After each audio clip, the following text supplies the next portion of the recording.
At Meijer, we work hard to bring more of the good life to your life, so you can bring home more perfectly plump and flavorful produce picked for precise freshness, beautifully marbled beyond brag-worthy certified Angus beef, and more must-have money-saving M-Perks rewards. Because saving more on local favorites is good, but bringing home more of what you love in every trip, that's the good life. We do more to make life a good deal better at Meijer.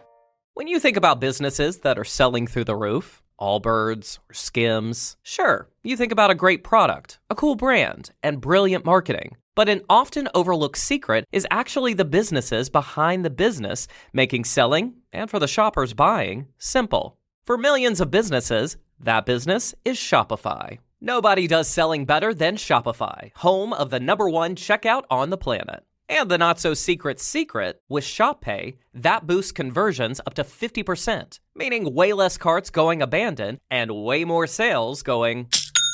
So if you're into growing your business, your commerce platform better be ready to sell wherever your customers are scrolling or strolling on the web, in your store, in their feed, and everywhere in between. Businesses that sell more sell on Shopify. Upgrade your business and get the same checkout Skims uses. Sign up for your $1 per month trial period at shopify.com/audioboom.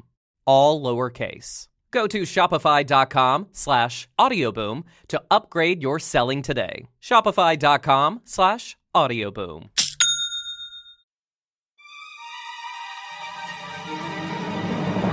This is also, we're gonna jump back over to the cabin where Cara and Uncle Josh are now going to explain to Mom that what they just saw could not be an alien spacecraft and could only, in fact, have been an angel flying super fast.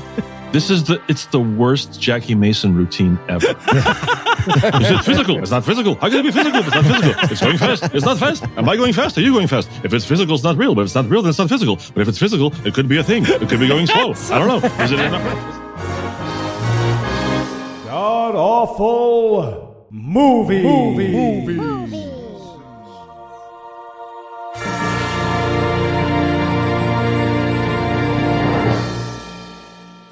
Welcome back to the Gamecast, where each week we sample another selection from Christian cinema because Apple kicks you off if you just released 2 hours of silence.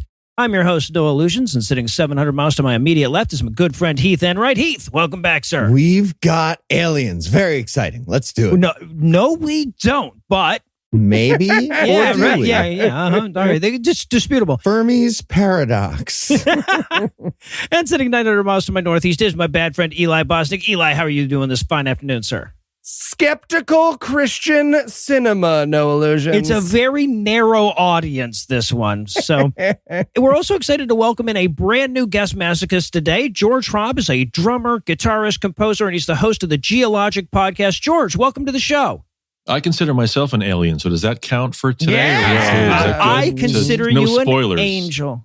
So check out Elohim. Really happy to have you on. I'm hoping this is the worst homework you've ever had to do for a podcast guest appearance. Not even close. Not even close. Really? This is like nothing else. I should say nothing else comes close. This is the by far worst. Okay. I've all right. ever That's had. what I thought. Okay, You should be good to very know. proud. Okay, yeah. Very proud. Although, Steve Novella does make me do push-ups. But that's a whole separate thing. That's Oh, true. interesting. Yeah, That's a whole. Interesting. Yeah, I it's a didn't whole even know that was on different the You're table. so hard. thing. Oh yeah, it's awful. It's awful. All right.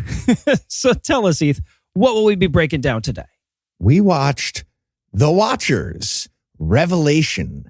It's the story of science getting pwned by God's love with facts and logic for an entire movie. Sure. is. And Eli, how bad was this movie? Well, if you love the scrappy band of humans versus aliens movie trope, but you wish that it lacked the subtlety and careful writing of M. Night Shyamalan's Signs, Oh my God. you will love this movie. What I loved so much about this movie is that the entire goddamn thing is just people sitting around talking about the plot. It's the laziest written movie I've ever imagined, let alone watched, right? Well, the giveaway is up front because first off, in the title, it's The Watchers: Revelation, which lets you know, okay, there's a colon, which means there's a string of shit coming. Yes. Truly, yeah, 100%. This should have been called the Watcher's exposition. Yeah. Really. Because holy crap, it's just like you said, people talking endlessly. At a certain point, it's a writer like very clearly trying to work the shit out in his own head on paper. Yeah. And then just pulling something out of his colon. Yeah. Yes.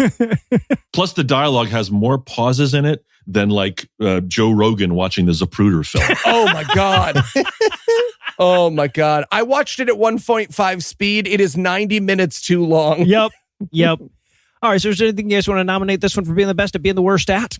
Yeah, I'm going to go with best worst reviews on Rotten Tomatoes. The very first two that I got when I clicked on this on Rotten Tomatoes. The first one was worth watching until the end, 4 stars out of 5. Boy, that is Sure. a damned by faint praise, right? Yep. Worth watching until the end. The second review I saw was don't watch, made me physically violently ill. Oh. 0.5 stars out of 5.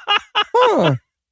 Physically violently ill. Interesting. I didn't have that. I was going to go with best worst computer interface, and I'm not going with the magical bullshit one that the little kid built.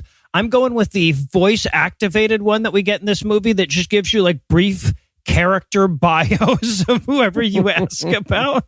Starts ordering stuff on Amazon. Yeah. Yeah, I love that a lot. I'm going to go with best worst eventual conversions. So this is a Christian movie, right? Which means that everybody has to find Jesus at the end. Otherwise, the audience starts screaming and grandma rolls out of her hospital bed. Mm-hmm. And the Christian conversion in this film is literally a guy being like, I mean, yeah, sure, fine. It's worse than last week's. Yeah, It's somehow. everyone agreeing to do one vegan meal whenever we travel together. Yeah, The conversion. all right. Can we stop talking if I do it? All right. Okay, fine. Do you have a best worst for us, Joe? I think for me, best worst is both best and worst looping ever. Because just about 97% of the lines in this film are overdubbed. Yeah. Yep. And at the beginning, it's like, oh my God, it's looped. So that by the end, you're actually enjoying the fact that the lips are just barely lining up with what's being said. The entire Once time. in a while, they'll nail a word, and you'll just be like, "Oh, you guys Yeah. More loops than Six Flags Orlando. It's fantastic. All right. Milli Vanilli's in this movie. Cool. Interesting." All right. Well, if we wait too long, George is going to find a way to escape. So we're going to keep the break brief. And when we come back, we'll dive into all the actors talking about the plot that is The Watcher's Revelation. You okay, Heath? That's the third time you've sneezed since you came over. Yeah. Sorry. My allergies are terrible this year. When's the last time you changed your air filter? Are you supposed to change those? Yeah, man. Look, it just like, it slides right out and you change it. Oh, hey guys, how's it going? Oh, man. Oh, dude, that is nasty. Yeah, sorry about that.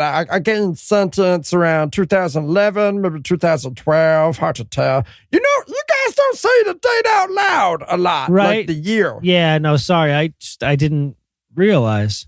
No problem, man. I get it. Many homeowners don't remember, don't have time, or can't find the right size filters. Filter Easy makes changing your air filters effortless. The Filter Easy subscription service delivers the right filters to your door right when you need them.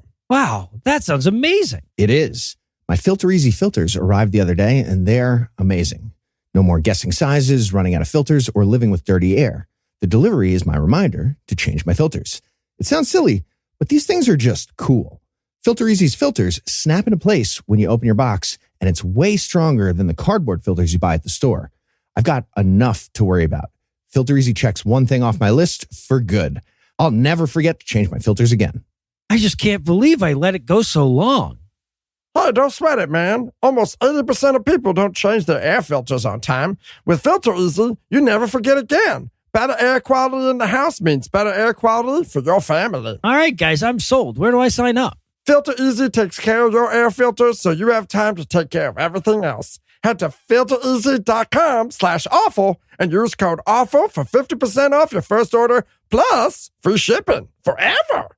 Once again, that's filtereasy.com/awful for 50% off your first order plus free shipping forever.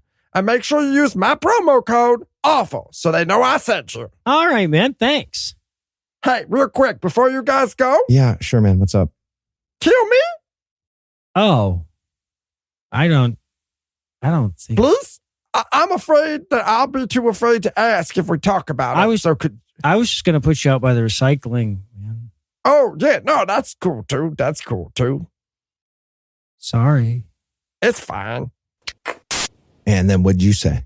Oh, I said the NFT hasn't lost its value. It's just in a market low. I told my mom the same thing. Right. Guys, you got to hear this. Hey, man, what's up? You guys remember my cousin Steve? Yeah. Hey, Steve. Hi, Steve. Hi. So, hey, tell him what you told me about the aliens. I was just explaining that one of the things people don't understand about the belief that aliens have visited our planet is that the kind of interstellar travel they're describing is highly unlikely. But I thought the aliens just had like super advanced technology. Right. But like, they know we have cell phones and radio towers. Wouldn't they send a signal before they flew like millions of miles across space in a physically impossible vehicle to like reach us? I guess so, yeah. And a bunch of vehicles that are described silent, super fast, etc. Like even with advanced technology, they defy the laws of physics. Defy physics. Guys, do you know what this means? What? Aliens must be demons trying to trick us into thinking they're aliens. Oh God. We totally have to make a movie about this. No, that's not where I was going at all. Demon aliens! I'm going to get my laptop right now, guys. Mm-hmm. Hey, folks, Noah here to tell you that we've now officially joined the Creator Accountability Network. CAN is a nonprofit dedicated to reducing harassment and abuse through ethical education and a system of restorative accountability. We join because we care about the safety and well-being of our community members. If you feel our behavior or content has harmed someone, please report it to CAN, either via the reporting system on their website, creatoraccountabilitynetwork.org, or via their hotline, 617-249-4255. They'll help us make it right and avoid repeating the same mistake in the future. CAN also needs volunteers from our community to help with their process, so if you have skills that you think would be helpful, or time and a desire to help, please visit their website to find out how you can volunteer. Most importantly, get the word out to other creators who you think would be interested in getting credentialed. Help us build safer communities together. And now, back to the show. And we're back for the breakdown, and we're going to open up on a quote from 2 Corinthians, "For Satan himself is transformed into an angel of light." Okay. Or I guess usually translated as masquerades as an angel of light. Yeah. So he just like fell out of heaven and then did like a revenge thing on God is the story. Like Yep. The entire Satan story, it's horrible bosses that got like way out of hand. It's kind of funny. Isn't it, though? Also, I just want to point out that Making No Illusions watched this opening with headphones, which I'm almost certain he had to, is an ADA violation for a misophonia sufferer. Oh my God, It's it's a literally hiss. microphone hiss, then a low-pitched whirring noise, then an airplane hangar being ripped open by Godzilla. It might as well be someone drumming their fingers on a desk and a baby that someone won't shut up. Oh my God. Well, at least they used italic papyrus for the font, which is really Yes. fantastic. Yeah, it's classy. Tells you what you're about to see. And St. Paul was McCartney, was that right? Yeah, no, that's what I meant. I always feel sorry for people who are trying to find a relevant, meaningful Bible quote for their thing because there aren't any. So, you get John 3:16 constantly because there's like 9 good quotes in the whole damn book. So you always have something like Satan is. And we should also point out that after we get this, we see Satan like fall to the earth and we get our first taste of the level of effects that we're going to be getting with today's film. Hell yeah, baby. Despiser only wishes he had access to this level of technology. So then we check in on a warehouse at the Holloman Air Force Base in New Mexico. I just want to point out, listener, that when Eli originally wrote the notes, he had that written as Holodomor Space Base. That's what I saw. The word said a Holloman Air Force Base. Anyway, yeah. But now I guess the president, this is Eisenhower, I guess. Well, first off, I think, aren't they in the warehouse that the German workers were in for Better Call Saul? Yeah, Oh, 100%. interesting. 100%, Right? yeah. I think it's the exact same one. It's fantastic. Awesome. I thought it was the one where Indiana Jones kept the Ark. Oh, if only. Yeah. But yeah, I guess they couldn't afford that. So the Eisenhower is now meeting with this alien ambassador named Adon. Okay, can we talk about the awkward golf moment? because I know we're establishing the plot of the movie here, and that's what we should be talking about, but their back and forth about golf, I thought about for the rest of the film, and they never come back to it. So first of all, he's like, you were golfing, yes? And he's like, yeah, do you golf on your planet? He's like, our games are more, deliberate pause, colorful. And the fact that Eisenhower doesn't go, hey, man, do you mean fuck stuff? It seems like you're talking about fuck stuff. We can play golf and fuck if you want. I don't know. I thought he was going to say, tell me about your square dancing. Yeah. Yeah. And then to make it even more awkward, he's like, well, if you want to go to the alien, the president is like, well, if you want to go golfing sometime, let me know. And I wanted so badly for the alien to be like, yes. And then he's just on the seventh hole being like, smash cut. Yeah. so the reason you don't see any black people here, Oh my God. they're allowed. So- they are allowed. No. Don't vaporize the planet. And by the way, like we know what Eisenhower looked like. Why do they have Michael Chiklis's stunt double It's a playing great Eisenhower? question. It's Right? a great question. Yeah. Like that's a real person. We know who that was. There's a reveal here at the end, right? Where he goes like, thank you, Mr. President. We're not supposed to realize it's the president until then. And then all of us are like, why didn't he look at it all like Eisenhower? Why don't you just show him from behind like movies sometimes do when you can't afford a look-alike, you know? And why is the president having a meeting in a supply closet? That's the other question. It's a great question. Yeah.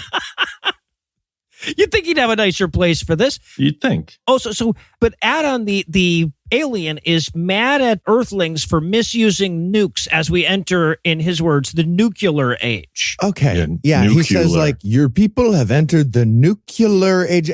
The aliens who flew across galaxies, they have a babblefish or whatever for perfect fluent English, but they still can't say nuclear correctly. It's so weird. A lot of really hyper intelligent beings have trouble with that. It's actually it's a sign of deep understanding of the written language. I thought the president looked more like Tom Carvel too. Oh yeah, He was going to give them alien cookie puss technology they're going to share.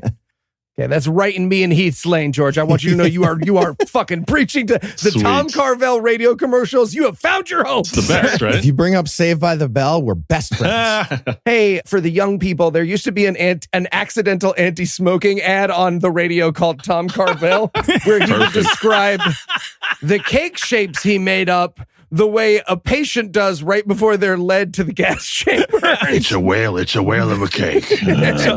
Kids don't ever smoke. Love fudgy. Fudgy, oh God. Fucking bus. So there's also a great moment where the president, because the aliens are like sharing technology. They established that now, right? And the president is like leafing through the technology. All we see is a blueprint for a tank. Which, by the way, looks like it's from the Lego Robo Riders technique set. Yeah, exactly, right. And the alien is like, you've used our technology for war and to kill each other. And I'm like, it's a tank. What the fuck did you think we were going to do with a tank, man? Also, I feel like we had tanks. I wanted the president to be like, yeah, no, we invented like just, a band that makes a thing go. That advanced space technology of like big truck on wheels. Yeah, right. Okay, thanks, alien person. We would not have thought of put more iron on it, without your help. So, but the aliens are breaking up. Well, I'm sorry, they're not breaking up with us. They just need some time, Yeah. To themselves. Oh God, we've all been there, haven't we? It's not you, planet, it's me. Yes, yeah, exactly. But the aliens like, we'll be back some other time, probably, in the modern day. I just think we need some space while we figure ourselves out, you Yes, know? Exactly. And then he teleports away in a flash of light. Yeah, well, he teleports away using an important device that they're going to bring in later. A puck. Yeah, he's got a little like puck. It's like a fidget spinner that he's playing with during the whole meeting that's on the table. It's a ding dong. Yeah. It's a space ding dong. Space Delicious. ding dong kind of looks like a paperweight, but with like a couple things on it. And then he zoops away by just like putting his hand vaguely over a paperweight. And it seems like way too easy to activate that by accident. He was playing with it the whole Especially time. when you're fidgeting, when you can't stop fidgeting with it. I haven't had a ding dong in so goddamn long now, George, and that's all I'm going to think about for the rest of this recording. There's definitely a version of this universe where like Noah won't stop fidgeting. She keeps teleporting out of the room. Right? Sorry, you should put this over on your side of the table. Yeah. I don't even know why you give me one of these. I'm listening. So then we get a title screen that I can only describe as the most expensive possible titles that still look cheap. Fuck yeah. Right, so the credits we're flying through like Hubble images or whatever, and the names are flying at us. We get the greatest goddamn name I've ever fucking seen. The lead actor in this movie, his name is Titus Young Wolverton. That's pretty sweet. Fuck yeah. Hey, we're naming our son Titus Young Wolverton. Oh. I think that'll be fine as long as he doesn't look like the adult version of a cartoon chocolate mascot, right? Like as long as our son doesn't grow up to be a rosy-cheeked cherub, but in adult form. He looks like the sidekick for Fudgy the Whale from Carvel. Is that a problem? Yeah, exactly. Named Titus Young Wolverton. That's an awesome name. Titus Young Wolverton. He's going to play Pete. But eventually these credits end. We resolve in the present day. We're at the Cahokia Mounds in Collinsville, Illinois. Some students are doing an archaeological dig there, right? And this girl's found something pretty interesting. So this other student, he's got to run and go tell his teacher about it. The professor seems wildly uninterested, right? Yeah, this is where we got our first taste of how the writing works here, because he goes, "Professor, we found something." And he's like, "Yes, we are archaeologists looking for things. Now you have found something." They do at one point say, we have to be getting Dr. Jameson, which I thought was like a nice way to just say you want to go get drunk. Oh, nice. Yeah. Good euphemism possibilities Good there. euphemism, yes, yeah. But he's found a tablet, which is significant because, according to this movie, the ancient Mississippian Indians didn't have writing. Right. Now, I wrote a bunch of jokes in my notes, podcast listener, about how that's not true. No Illusions informs me that I'm the incorrect one. So then instead, I have an open question, which is, how did ancient Mississippians remember more than like 9 things? They made them rhyme, man. They told stories. There weren't more than 9 things back then. You know what? That's fair. That's fair. Exactly. There was just 8 things back then. Right. No, when we invent the 9th thing, that's when They used the podcast equipment that they got from aliens, which was cool technology. Oh, there you That's go. right. It's all coming together. So now we're going to meet this couple in Chestnut Ridge, Pennsylvania, out hiking and camping in the mountains. Now, all we need to happen here is that we need to know that this is a loving couple. They've got a kid. They're out camping, and the husband gets zooped by aliens, right? Which makes it insane that we spend 9 goddamn minutes on their banal dialogue here about him shaving. You ever go to someone's wedding and their vows make you realize that they're philosophical zombies who really only love each other in a theoretical sense the way kindergartners can get married? That's what the dialogue of this scene is. Well, the realistic line of "hand me your handkerchief," which all 20-year-olds say to each other all the time. Yeah. It's like, oh yeah, it is 1935 after all. Right. Yeah, exactly. Who would be caught dead without their handkerchief? Without a handkerchief. Okay, thanks. So he's like, well, I get better signal down by the river. I'll go call our daughter there. On my BlackBerry, by the way, Yes. which is modern day BlackBerry. Yeah. Uh-huh. Okay. So, and during this conversation, they're like, our daughter sure does like going to church with her grandparents. She sure is a very Christian kid and very intelligent. Christians are really smart, right? We're going to emphasize that several more times in the film, but this is where we introduce it. And then we time cut to sometime later. The wife has packed up all of the tent and everything, and she's still waiting for her husband to come back. What has he got, abducted by aliens? As she should, as a dutiful wife, as she should. Obviously, yeah. Get to work. Clearly. The fact that Come she's on. not just a skeleton waiting in that lawn chair shows her impropriety, honestly. So she's waited long enough, and so she goes to look for her husband. And she finds, there's this stupid fucking moment. She finds his hat and his phone, and she's like, oh, where could he be? But he's like, he's 4 feet away. You would just see him first, wouldn't you? I gotta stop reacting to things my eyes have seen 40% of the way up my vision plane and do the full span, the full 100%. scan across the entire horizon, and then react. And then did you get that he had a beard? Did you see that he had a beard? Because his beard was there, even though the shaving scene was before, to make sure we knew he didn't have a beard in the previous scene. Now he has a beard because previously he was shaving. He cut himself shaving. Did you get that he was shaving and now he has a beard because time has gone by? Did you get that? Did you get it? Did you get the beard? What I love the most about this scene is that it's like, because that's what they're trying to establish, right? Oh, it's been, he was just clean shaven and now he's got a beard. He's only been gone an hour. What has happened? But his beard is like very well maintained, right? It's not like the scraggly grew out for a week beard. It's all trimmed and pretty. Yeah. So he got attacked, we're going to learn in a second, by an alien, a beard-growing alien who grew the beard with like time warping on this guy, but then trimmed it nicely for him and put him back. Yes. Yeah. Well, it's got to look good when you bring someone back to Earth. You want to just, you want to represent your culture in a positive way. Yeah. I think the beard just is more representational of the relationship that he has with his wife, if you know what I'm saying. Oh, Yeah. all right then. Yeah. I was picturing the sort of classic, Encounters of the Fourth Kind scene with the aliens and the probes, and then it flash cuts to just him at a problematic barbershop with Alien being like, here's the thing about Hillary I could never get over. And he's like, oh, okay. I'm going to get back on Yelp. I'd prefer the Gossamer from Warner Brothers. Humans make such interesting people. Hey, can you just leave the neck? That'd be perfect for me. Yeah, exactly. So now we're going to cut to the archaeology professor from earlier. He's going to see his buddy Peter to talk to him about this amazing find that they made at the Cahokia Mounds, right? And again, I know this isn't the plot of the scene, but I do need to dwell on it because it is the thing I have thought about the most. When he opens the door to his friend, he asks him the usual? Yes, and he's like, yep, and he brings him a beer. A Diet Shasta Vanilla Sarsaparilla, please. Yeah.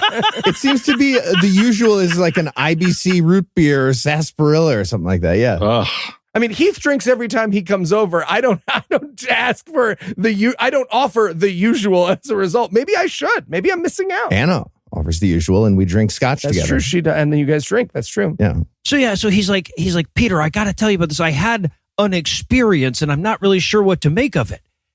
But he didn't, though. He found a thing that went missing. What he'll explain is that he found this tablet, which we've seen. And he's like, well, I've got a rubbing of it right here. Right there's the giveaway, though. I've had this experience. Let me show you my rubbing. Yeah, well, right. Yeah, it really plays like he's trying to talk him into some fuck stuff. No question. Totally. Yeah. It's the first scene of the DVD before the action happens. Yeah. Exactly. Yeah, the rubbing, the sarsaparilla. Totally. A lot of sex stuff going on. Booze, rubbing, doorknobs. I mean, come on. And then he says to him, this line is so stupid. I apologize, but I got to dwell on this for a second. He says, what we know of the Cahokia Indians is that they buried their cities. What if they were trying to hide them? This is so fucking stupid. Okay. The Cahokia Indians didn't bury their goddamn cities. They showed up in a place where the city, like old-ass cities were and had been buried by time and just lived there. These weren't even fucking Cahokian goddamn cities. It's such a stupid... Like, you have to misinterpret and misread so much to even write that line. Also, burying is hiding. So, like, if that's what they were doing, they did hide it. Right. Yeah. But he's trying to present it like he's this, like, fascinating historian. Like, what if... Instead of burying, they were hiding. What if I told you? More pauses. The future. More pauses. Bigger pause. Come on. Sorry, the future. Yeah. Wait for it. He's gone. Is now. I was going to say is now. I was going to say future's it's now. too late. Well, he said instead of burying their dead, they buried their cities. And I was like Detroit? Yeah, right. Yeah. It's coming up on the bounce. And he goes, Pete, who's supposed to be an expert on both aliens and Sumerian culture, takes a look at it. He goes, this is cuneiform. And I'm like, no, the fuck it isn't. I saw it.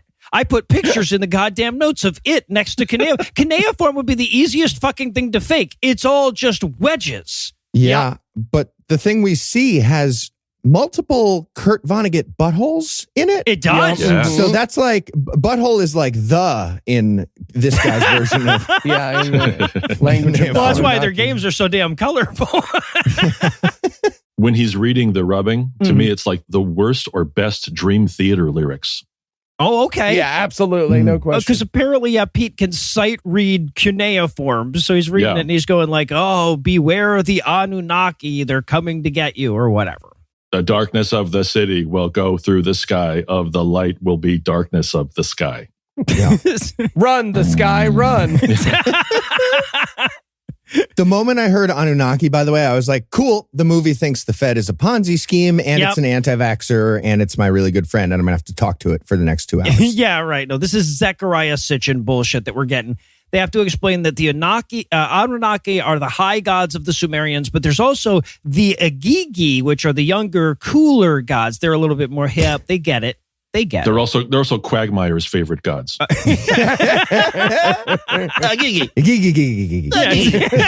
Constantly summing. All right. Fake alien. All right. By the way, dove.org, the warnings they do, Yes. we've talked about a few times. Yeah, uh-huh. They warned about almost nothing in this movie. One thing they had was language. It says fools, one. So apparently they used fools once, and that was their language warning. Okay. What Christian dad leapt to his feet and smashed a hole in a television when the CV said fools that dove.org incorporated that into their work? Somebody Yep. they Somebody, know. not none. And the other warning I saw from Dove was that there is the mention of ancient Sumerian multiple gods, which Yep. is obviously blasphemous. They got to hide that shit from the kids. Yeah. Right. So, well, and then here's one that'll really get the Dove people freaked out. Pete says, that thing from the cuneiform, from the fake cuneiform, sounds an awful lot like this thing from the Bible. And Ted, the archaeologist, goes, the Bible is just another book of myths. So we're supposed to gasp at that. Right. And the best part is the counter that he's supposed to do that. He's like, well, other books like Enoch also talk about. Yeah, it's always a good sign when you're referencing. You mean other books of Enoch. the Bible? Yeah. Yes. Right? Dove.org, Enoch, huh? This scene also starts the nice thing where whenever one of the characters is doing an extended exposition, they're looking off camera and obviously reading. Yes. Yeah. Obviously reading their lines for the 3 minutes of the exposition that's happening. Oh, it's delicious. Yeah. Oh, yeah, big time. But so he tells Ted all about the Watchers, who are the alien gods who watch over us and give us periodic tank upgrades or whatever in case we ever have to fight the Anunnaki. So that's what we're setting up here. And I wrote my notes, wow, we're tossing out a lot of crazy in a short period of time. It's wall to wall tossing out crazy from here, right? Yeah. Before we leave the house, I don't know if you guys noticed, but like every good 20-year-old's house, he has a photo of Mr. Olson, the shopkeeper from Little House on the Prairie, on his wall. Obviously, yeah, no. I didn't see Like, what are these photos? Like, you're 22. What are you putting on your walls? Oh my God. Yeah, go figure the mind of Titus Young Wolverton. Try. So now it's time to meet Uncle Josh, the pious old fisherman that lives in a cabin out in the woods, right? How do you know he's pious? Because the scene starts with like, Lou, wise old pious Christian guy who understands the universe doing fishing stuff. Lou. Yep. My favorite stuff is wise Christian stuff. He's speaking entirely in sections of Gander Mountain I would rather not think about. For God so loved the fishermen. Okay, I know how you voted. Don't you though? Yeah. Let's just go to the guns. But again, the first 90 seconds is just setting up this whole bear porn vibe. Yep. Ooh, I felt that. He's like, I'm all by myself in the woods here and completely It's so helpless. lonely here. Yeah. I would choose a man and a bear right now. And then if it was up to me. I wish someone could stretch something out here for me. Well, and then all of a sudden, out of nowhere, another guy appears and stands insanely close to him for the entirety of their conversation. I know it's just like, hey, look, guys, I can only get the camera so far without stepping into the water kind of a thing. But the two of them are going to stand so goddamn close the whole time. If they were any closer, they'd need a condom. My dad says I can use his camcorder, but not if I affect the zoom. So, Ethan, I'm going to need you to sit in his lap. Yeah, and wise Uncle Josh here, he treats this like it's a totally normal thing. A guy like zoops in 3 feet from him. His face is right there. The guy's like, hello, I'm not a secret guardian named Ward. And he's like, oh, cool, me neither. What's up? I didn't think you were. I'm just fishing. What did you guys all think when you saw Ethan first appear? Like, what was the first thought that popped into your heads? Because I was like, that's the guy who's got roofies at the music festival. Nice. Okay. I thought immediately, I was like, oh, a 90s porn star is here. Interesting. What's going to happen next? I'm so boring. I thought, I bet he's the guardian angel. Yeah, I thought that's Jesus. That's Jesus. Okay. No question. Look at interesting. that. Look at that haircut. That's Jesus. His name is Ward. I mean, come on. So you shot a little too high there, but you were in the right. You were, aiming in the right universe, direction. Yeah. So okay. Much like Uncle John. Much like the 90s porn star. Yeah, Shooting a little too high, a little. That's good. Into camera, it's fine. So, but they, as he's fishing, he suddenly accidentally catches 2 fish at the same time. So he's like, hey, you want to eat fish with me? He's like, I thought you'd never ask. So they go inside. They're going to eat fish together. Like, why would they even do, like, why would you add that? Why, we have to have them come to dinner. Like, just one fish, you could share a fish. But no, we're going to magically catch 2 fishes and then, like, never talk about it again? Right. Like, who has ever caught 2 fish at once? It's never happened. Well, Jesus is multiplying his fishes, I'm sure. I guess, but holy crap. Like, why would you put that in the script? It's so unnecessary. And honestly, like, back up a little bit from that. Like, why would you change scenes here? They're just going to go on inside and have another, like, they're going to have more of this same fucking conversation. So why do we need a second scene at all? We've rented this cabin. We're going to use the goddamn thing. God damn it. Yeah. It started raining yeah, exactly. But so they start talking about Pete. This is Pete's uncle. Pete is the Sumerian alien expert that we just met. And the conversation works its way around to how Josh believes himself to be both a man of science and a man of faith. Since those two things line up so perfectly all the time, why does everybody always put an or there? But Peter doesn't agree with him. Peter has wandered away from the true teachings of Jesus Christ, our Lord and Savior, because he's learned about aliens and stuff. And they set up this incredibly sloppy, like, I knew Peter intro when they met in the scene previously, but the script will sort of slide in and out of that as the writer chooses, right? Sometimes he'll be telling the story, and sometimes Ethan will be like, yes, and also Peter told me that you helped him a lot when his mother died. Yeah. You go now with the plot of the movie. And tag. Well, and so at this point, the movie will set up sort of its, I guess it's thesis, right? Because Josh will be like, well, all of this ancient astronaut stuff is a bunch of pseudoscience. And I'm like, right, no, it is. And he's like, it's angels from heaven. I'm like, oh, no, though. There's a great accidental moment here where Ethan says, we are in strange times. It will not be long before he comes. That's the actual line. And then the tea kettle goes off, right? It starts whistling. But for just a second, it sounds like Josh building up for a belly laugh at what an insane and stupid thing to say that is. It's like when Eli gets too excited. Yeah. Yeah, exactly. And then Josh walks out of the cabin to look for Ethan, and he looks up into the sky. Yes. Like you do when you're going to look for a person that just walked out of your house. Like, right, what? Yeah. Ethan Batman's away when he goes to check the tea kettle. He comes back and he's like, Ethan, where'd you go? And he looks like 2 places, and then he just looks up in the sky and says, must be an angel. I'm like, you didn't even check the bathroom, man. Yeah. Oh, he's in the car. Oh, okay, fine. That's probably his car, yeah. All right, well, I'll tell you what. We've got a break to take, but we're going to keep it brief so that Josh doesn't think we got zooped back to heaven. Hey, Heath, are you connected to the hotel Wi-Fi? Yeah. Okay, can you look up the menu for the restaurant tonight? Sure. Just let me turn on ExpressVPN.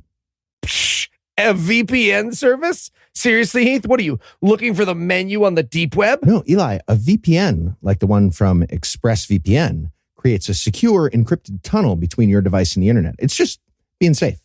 Psh, safe. I heard that hackers can still break into your house and hold a gun to your head for your password. So a VPN basically doesn't do anything. Okay, that's a weird specific worry you got there. And no, a VPN can't protect your data from everything, but it's a great measure to take for yourself, like a lock on your door.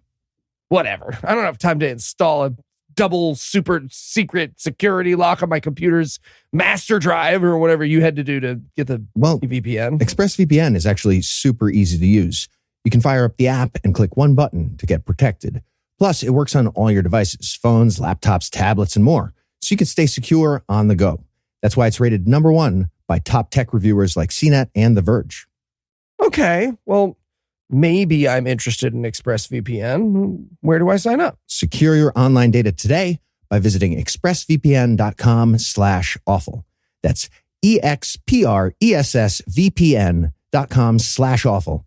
And you can get an extra 4 months free. expressvpn.com/awful. ExpressVPN, untraceable to everyone on Earth, no matter what, forever. Nope, just a good idea, man. Like a spy ninja. Sure. All right, everyone. I call to order this meeting of the screenwriters who have obviously never read their script out loud. Everybody ready? Oh, yeah, I'm totally ready. All right, who'd like to go first? Okay, I'll go. So I've got this scene from my comedy. And Dan, Chris, you mind reading for me?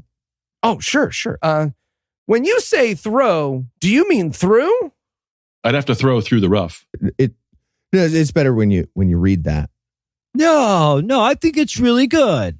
No, I thought it was hilarious. Yeah, I liked it. So, Dave, do you have something? Oh, yeah. I was wondering what you guys thought of this dialogue from my TV show. Alan, Chris, you guys mind reading it? Sure. Are you are you thinking what I'm thinning? It depends. I'm thinning your thinking. I'm thinking a lot of things these days. Dude, that is literally perfect. No notes, man. That's fantastic. So good. Awesome. I'm so glad. Guys, I'm sorry I had to cut things short, but I actually have my erotica written by men who have never shown even a passing interest in what women want sexually meeting here in just a second. Oh, I'm actually coming to that. Yeah, me too, actually. Oh, is your guys' stuff all about weird squirrel butt stuff? Yes. Me too. Okay, nice. Weird.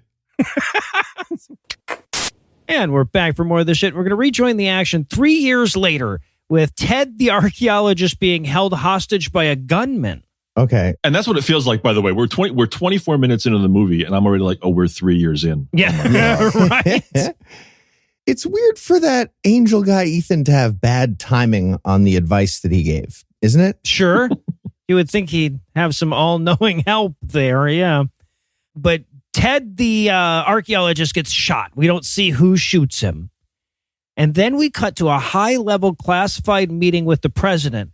And in this world, the president is a black lady, and I would like to indulge in that fantasy for a little while. Yeah, you and me both, no illusions. You and me both. But she's meeting with the alien ambassador, Adon, to let him know that they've detected 2 alien teleportations. She's also meeting him in an AMC Cinemas theater. You look at the lobby. The president just cannot get a nice meeting place. Cannot get a good meeting room. Can't catch a break. 40 years later, they're still meeting in these shitty places. It's crazy.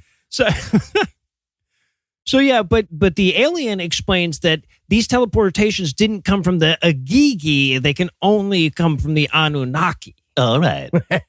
I just honestly, okay, so I'm a bit of a nerd for Sumerian mythology, and I'm a firm believer that Sumerian mythology is forever hamstrung by how silly their language sounds to us.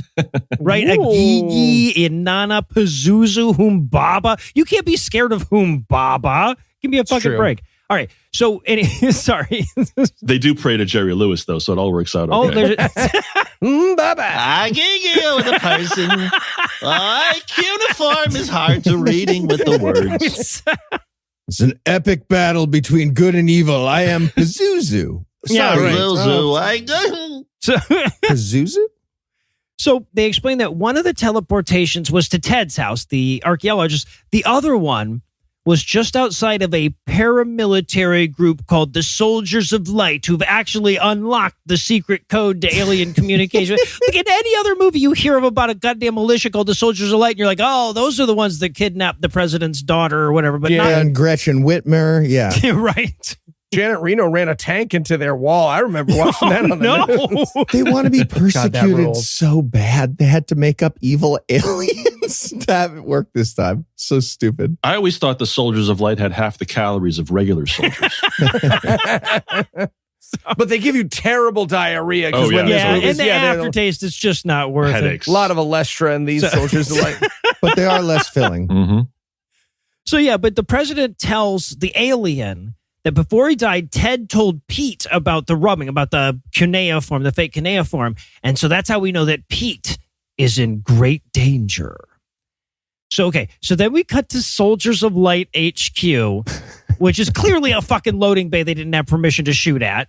And we get my best worst. We get this lady, this is Jenny, and she is like using their voice activated computer, right? But she hears some dogs barking. So she goes to check that out, leaving the computer open. And an evil alien demon guy comes in and like fakes her voice Terminator style. I would have loved to be there when that demon had to go back to home base and be like, so I think for this one, I'm going to need, my fiery sword for murder and my, instant swoosh abilities. Yeah, I got it.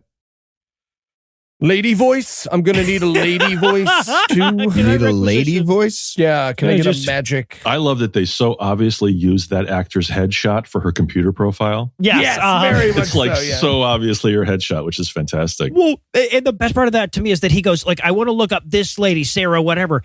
And it cycles through like 8 or 9 pictures before it lands on Sarah's. And like, A, why would the computer cycle? Like, well, it's flipping through them. And 2, why was it all lady pictures? Okay. Right?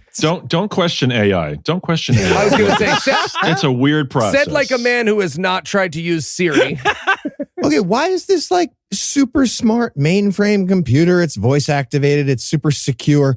It hears just a dude, like a demon dude, start talking, and then he switches voices mid-sentence, and the computer's like, "Oh, hi, Jenny. You sounded like a guy. It's cool. I'll get you right in." So weird. You sounded like a demon guy. Wait, we forgot to mention that when the scene starts, it says Hardin, Montana, which is, I think, what they have on their license plates. Right. Hard in Montana. So, yeah. Oh, I'm following. You see that, how that works? You see that? It's very subtle. It's a pain in the butte. Well done. Well done. There you go. Amazing. 5 points. Way to yes and. And so it also, so the alien starts asking about various people in their database, and the computer just tells you like random blurbs about them. Pulling up all plot relevant information about this following people. Enjoys vanilla ice cream. Yes. What? What does that have to do with what? He asks about the woman and Sarah, and he's like, Sarah such and such lives at such and such. Her husband died of cancer from being beamed around by aliens so much. Prefers to use FLAC as opposed to MP3s. Yeah, right. Yeah, right. And then they're like, and he's like, well, tell me about the daughter. By the way, this is where we learned that the mother and daughter are Sarah and Cara. Great writing, guys.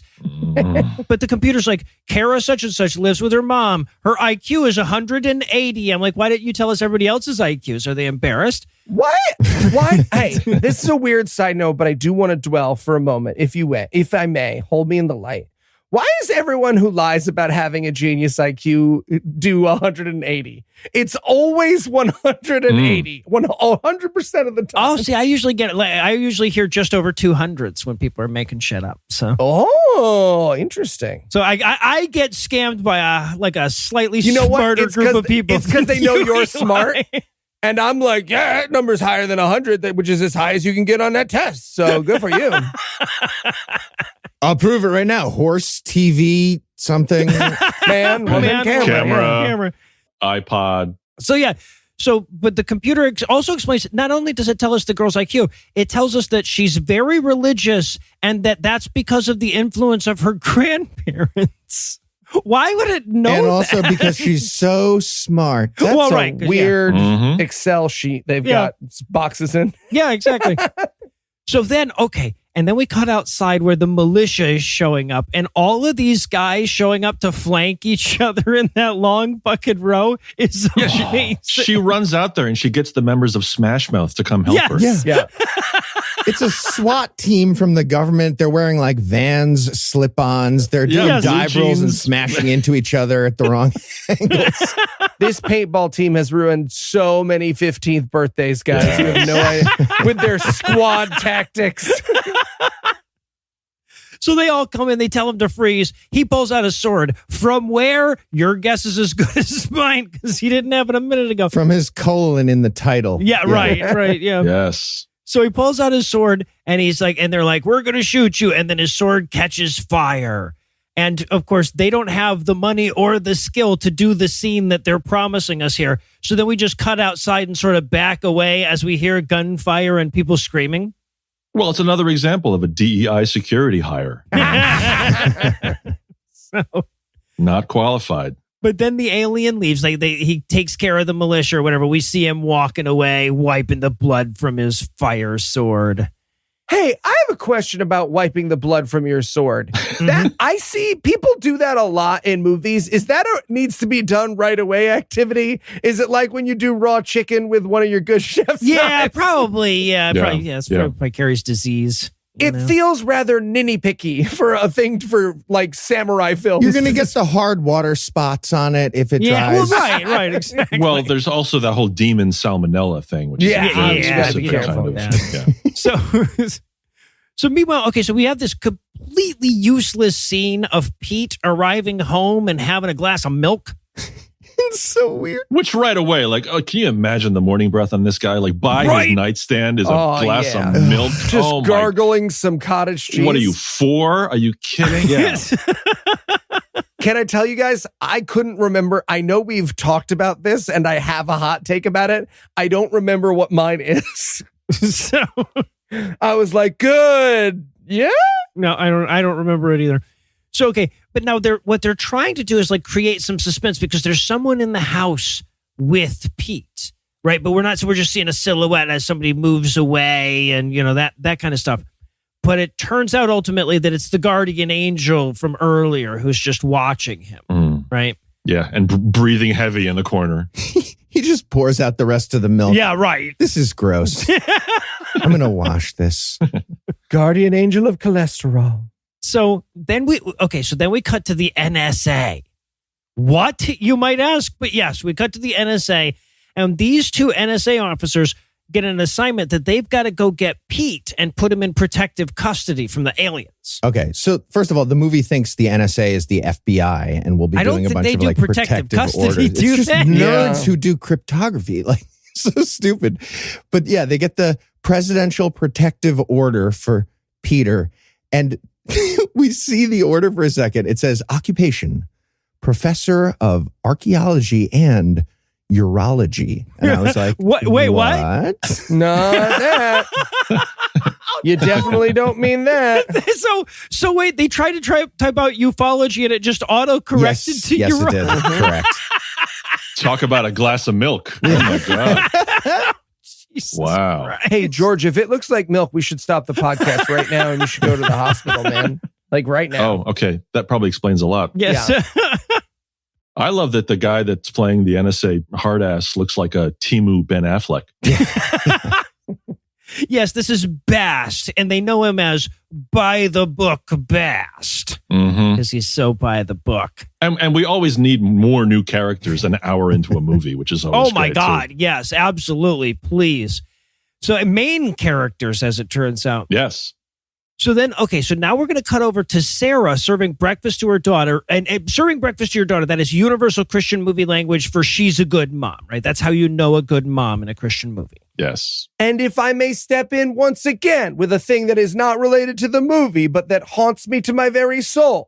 She gives Cara her cooked pancakes and Cara is like, can I have some batter? And she's like, maybe if you're good. And they never discuss why she wants uncooked pancakes. Yeah, it's not like fucking cookies. It's different. She just drinks it? The movie never, I'm not crazy, right? I didn't imagine that scene. Yeah. It's just like flour. Oh, water? Fuck, I imagined it. You guys are doing that quiet thing where I imagined a part of the movie again. Podcast listener, come for me. This is like the shoot from the hip in that movie we watched. Just eating batter and taking like big sips of maple syrup right out of the thing. I don't have time to cook the shit. It did remind me of the greatest breakfast prank I've ever played on Heath, but you have to listen to the Patreon bonus extras over on our sister shows to know. You did enjoy it. Yep. Heath hates me as a result. That's not why. It's amazing that the actress that played the little girl grew up to be Selena Gomez. I know, right? Oh, is that what happened? Equal acting skill. You would never see that happening. Yeah. Stop trying to make me watch Selena Gomez things.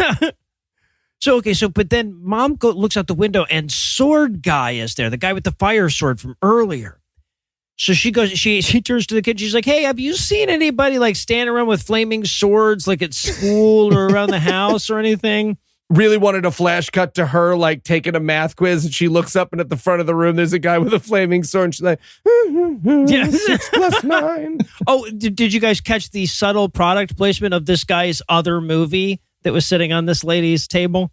Oh, I did not. Oh, when she goes to get like the gun or whatever, there's a DVD copy of this guy's other award-winning documentary on grieving. Oh, it's very subtle there, I guess. It's going to help us deal with this film. Yeah, right. Help him deal with his career. Are you trying to recover from my latest movie? Well, how about my earlier film? And then she just happens to have a loaded Glock 380 auto on her. Like, where did that come from? In her waistband, she just happens to have this gun as she's serving pancakes to her daughter who just came off of a Margaret Kane painting. It's amazing. And only 6 shots? She takes 6 shots and runs out? One of those things would have like 14 shots. You would in it. expect. Hello? Well, she was shooting shots? at some beer bottles out by the I house guess. earlier. That's how she makes the batter. It's a whole special thing. Mom, I want more bullet batter, please. So the sword guy yells at her and she pulls out a gun. The kid looks at the alien and can see his alienness, right? She knows an alien when she sees one. So mom empties the clip into him. It has no effect, except that I guess it gives Cara a head start running away. Yeah. I think that more people should take advantage of like demon and aliens dramatic pauses in films, right? Because they always feel obligated to do that, like, I let you shoot me and you can see I'm unharmed thing. I would just be like, oh no, blah, blah, blah. Still not convinced. Blah, blah, blah, blah, blah. No. You got to stand there for a while. Yeah, blah, right. blah, blah. Yeah, exactly. So mom runs away and I guess sword guy just lets him go. I think I've proved my point here. Yeah, right. So Ethan shows up. I guess maybe he can't attack him when Ethan's there. Ethan's like base or something. I think that those demons have a very strong union. Oh, right. So he's it's probably just- at his 15. It's like right off the clock on the 15. That's Yeah. it. I'm on lunch. There you go. So, but then like mom falls and Ethan comes to help her up and then she passes out, but then she immediately wakes up and it's another scene. And we're like, why the fuck would you have her pass out then? Mom, wake up. We charged the camera's battery.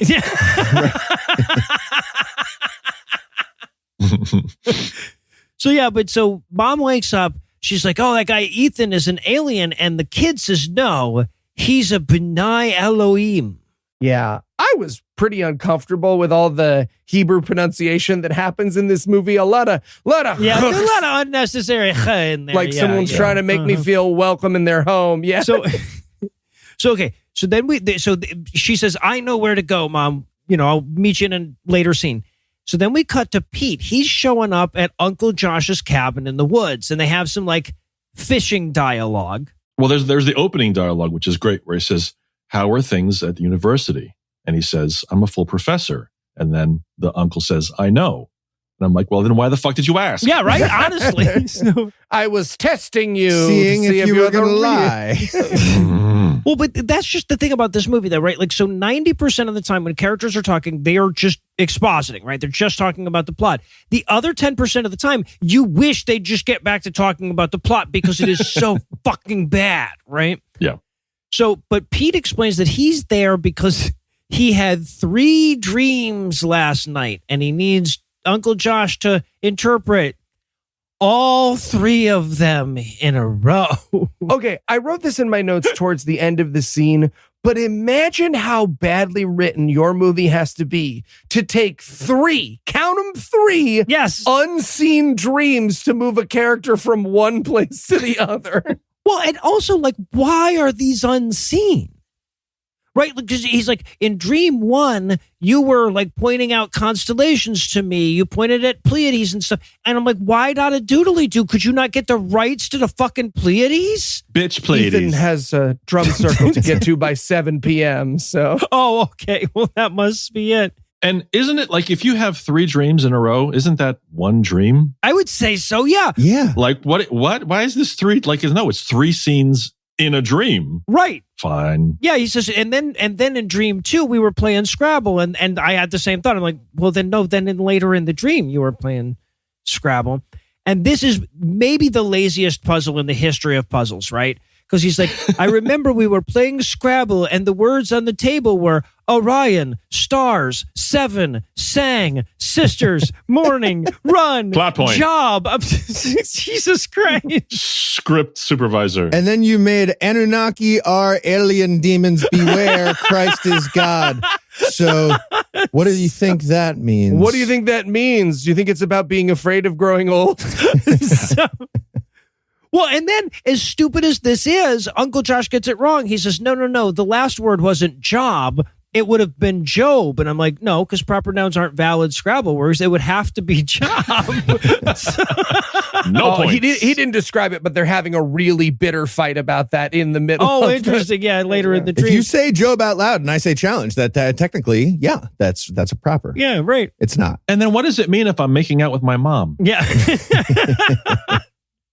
So, but then he's like, all of those words appear in this passage that I just happened to have my Bible open to in the Book of Job. Yeah, the Bible next to his Glock 380 auto. Yeah, right. It's like exactly. right there, right in his waistband. Yep, everybody's got what they need right up their ass when they need it. Mm-hmm. And he reads, he reads from the single most unhinged passage in the entire goddamn Bible. This is a passage that Ezekiel could only dream of. This is the fucking opening the doors of his face scene, like the rant that God gives to Job at the end of Job.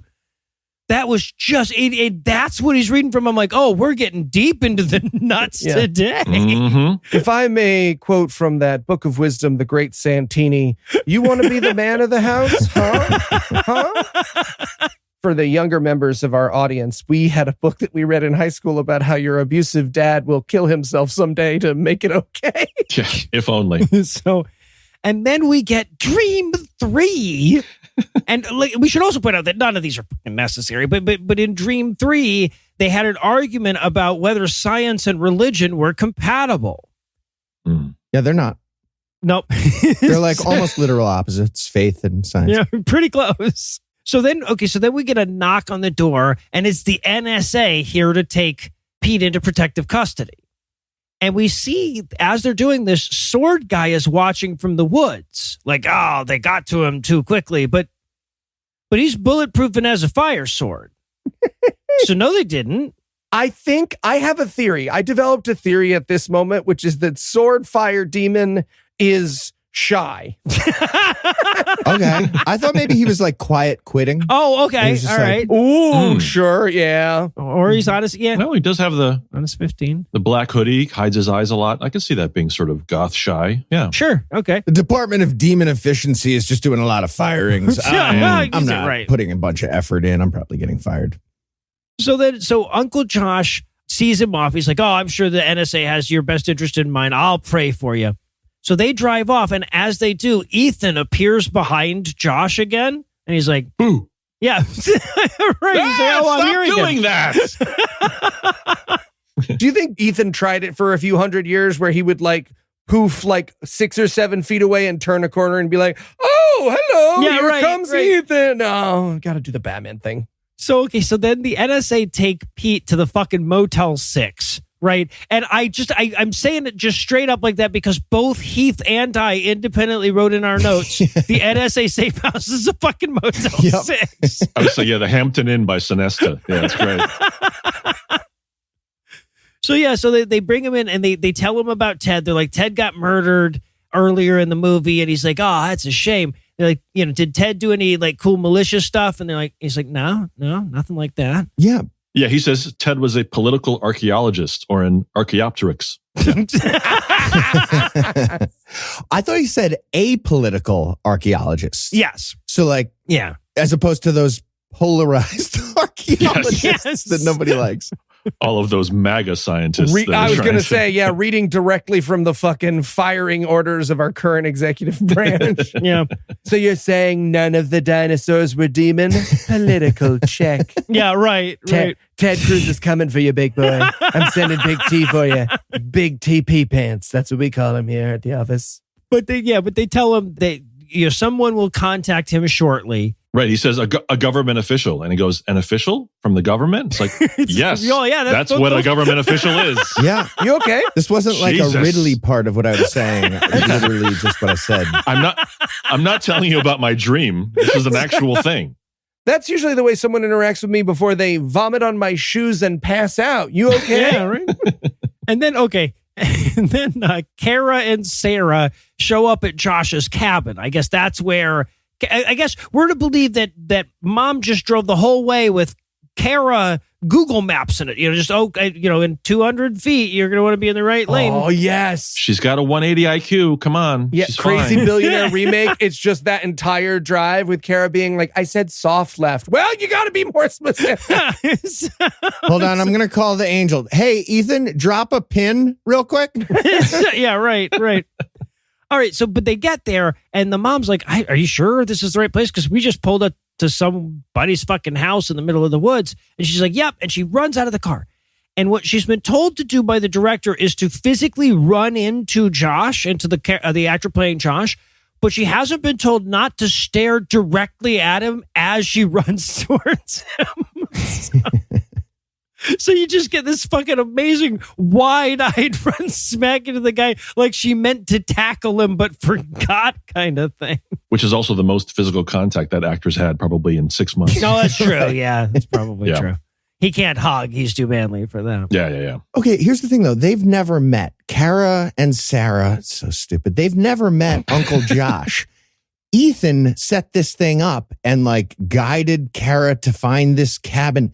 So the angel's plan, which would be God's plan, I suppose, to save the world in this epic battle between good and evil with nuclear weapons and the U.S. government involved, is connecting up an old fisherman guy with a pretty smart 9-year-old. Yes. Not telling them a plan, making it so like they can just sort of figure something out. Yeah, That's how they made YouTube. Well, that's fair. So but they meet and they both know Ethan, the Benai Elohim, and then we cut back to the Motel 6, right? Which, by the way, whenever I hear Ben Elohim, I always think of like the Yakety Sax song playing underneath the Benny Hill sequence. Oh, nice. It's the Benny Elohim. All right, that's good. That much better Bible that we're writing here. So, okay.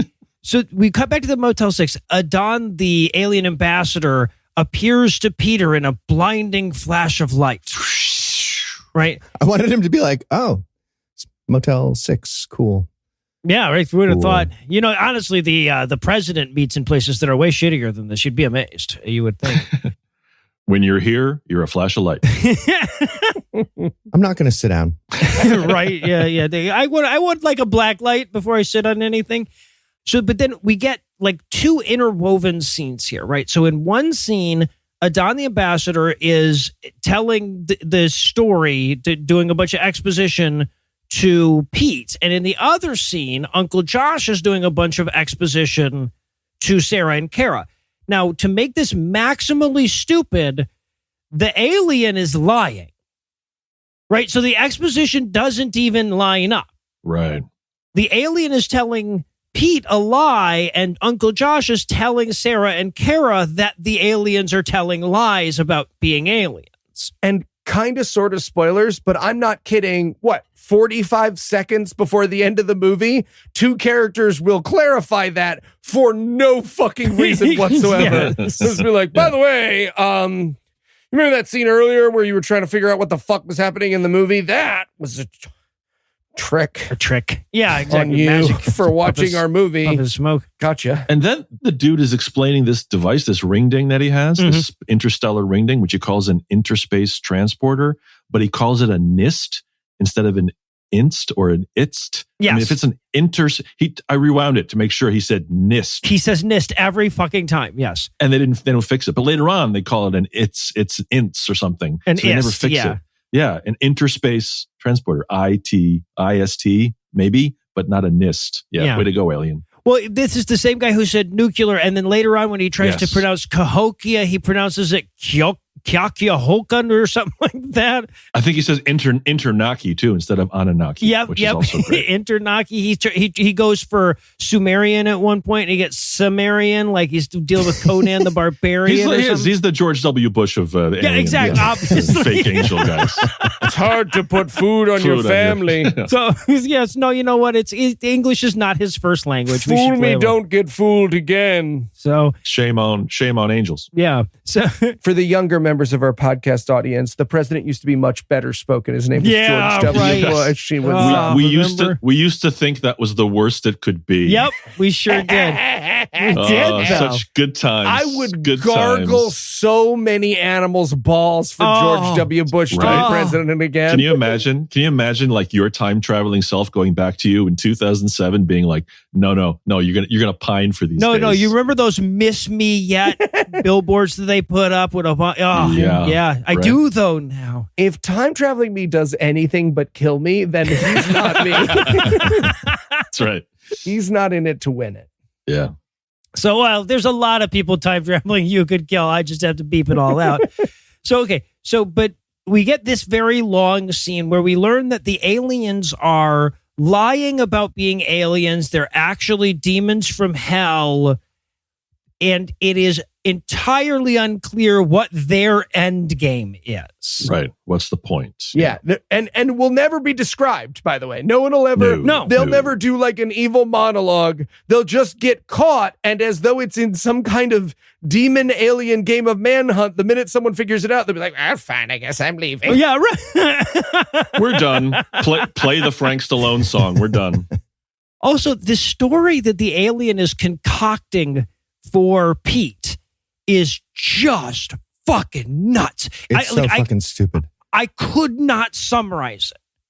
Like I sat here for a while going like, well, it's my job to summarize this. I should at least have some kind of indication of what. Nothing. I got nothing for this. Yeah, I think he tried to describe to Peter why his friend Dr. Jameson maybe got killed. Mm-hmm. And he claimed that like Dr. Jameson is actually evil, and there's like these lucrative government contracts that he was trying to get, like archaeology yes, contracts. For archaeology. Yes, those cash cows. Oh, it's the political archaeology. So well, yeah, Musk has canceled all of those ones now, but yeah. Right. So and then we cut back. We end this at the cabin where like a cheap ass effect floats through the room. We can't even tell what they're fucking going for. Everybody runs out of the room and there's a UFO in the sky and it zips away. Yeah. And the purpose of this is so that the Christians who made this movie can do the dumbest debunking I've ever heard. Yep. Did you guys notice, by the way, that whenever a dramatic scene is about to happen, a dog barks? Yes. Yes. This happens like 4 times because there's no other way to explain. Right. They probably couldn't afford a soundtrack. They're like, just have a fucking dog bark. That'll set it up fine. They go back to that well so many times. 4 times a dog barks. They'll be like, a thing is about to happen. I better look out the window and see what's going we on. did the cattle, but it sounded like we were laughing at ourselves. Yeah, right. Yeah. It's the canine school of script writing. It's amazing. All right, well, I'll tell you what, that's the kind of info dump where afterwards you need to flush and open a window. So we're going to give it a minute to air out. But first, let me give Act 3 the hard sell. Will Pete serve literally any single function in this movie? Would the action play out precisely the same if you just removed him? What kind of human being finds this film compelling? Find out the answers to some of these questions and less when we return for these still just sitting around talking about the plot conclusion of The Watcher's Revelation. Right, I'll show you a thing or two, Mr. Man. Eli, what are you doing in Heath's room? Okay, what are you doing in Heath's room? I'm automating Heath's savings. Heath, wake up. Everybody voting. Tell Eli about the savings thing. Oh, yeah. I pay Noah to come into my room and steal money out of my wallet as a kind of automated savings. It's pretty great. Okay, but Heath, if you want to automate your savings the easy way, why don't you just try Rocket Money? What's Rocket Money? No fair. You're supposed to be sleepy. Have more night terrors, man. Get good. Yeah, no, that's fair. Whatever. Rocket Money is a personal finance app that helps you find and cancel your unwanted subscriptions, monitors your spending, and helps lower your bills so you can grow your savings. Plus, the new Goals feature automatically saves money for you, so you don't have to think about it. Pay off credit card debt, put away money for a house, or just build your savings. Rocket Money makes it easy. I don't know. Will it actually save me money? Rocket Money has over 5 million users, and it's saved a total of $500 million in canceled subscriptions, saving members up to $740 a year when using all of the app's premium features. All right. You know what? I'm sold. Where do I sign up? Cancel your unwanted subscriptions and reach your financial goals faster with Rocket Money. Go to rocketmoney.com/awfulmovies today. That's rocketmoney.com/awfulmovies. rocketmoney.com/awfulmovies. All right, but Eli, that still doesn't explain why you are in Heath's room. Oh, I sneak into his room at night and slap him for his many and varied slights against me. That doesn't wake him up? Eli's a very light slapper. Like a butterfly's kiss. Butterfly kiss, exactly. Where am I? You're in hell, sinner. Get ready to burn in lava forever. Oh, no! Hey, Abadna, you got a second? Yeah, sure, Satan. What's up? Wait, Sorry, I thought you were going to put me in lava. I will. Just give me like 5 minutes. Oh. Just feels like it's not hell if I get a 5-minute warning. Yeah, anyway, you know? How can I help, Satan? So I got a new plan to corrupt the humans, and I was wondering if I could run it past you. Yeah, shoot. Okay, what if we pretend to be aliens, make contact, and then provide them a bunch of futuristic technology? For what? Well, I don't know. We would get inside the government, make people look at their phones more or something. Seems a little indirect. You know, I didn't ask you for notes, okay? No, he's got a point, though, right? I mean, can't you just have people sell their soul? Also, why do you have advanced technology? I don't know. I tinker in my free time. Okay. I mean, to me, it seems a little roundabout. Like, top of my head, I think there are better uses of your time, but I guess if you want to do it, go for it. Sure. Okay. I'll try it, but not, it won't be my main thing. Like a side project. No, exactly. Like a side project. All right, great talk. Okay, are you going to dip me in lava now? Yes. Okay, lava. More like eternal damnation minus 5 minutes. Sorry, what? Nothing. I said, oh no, lava.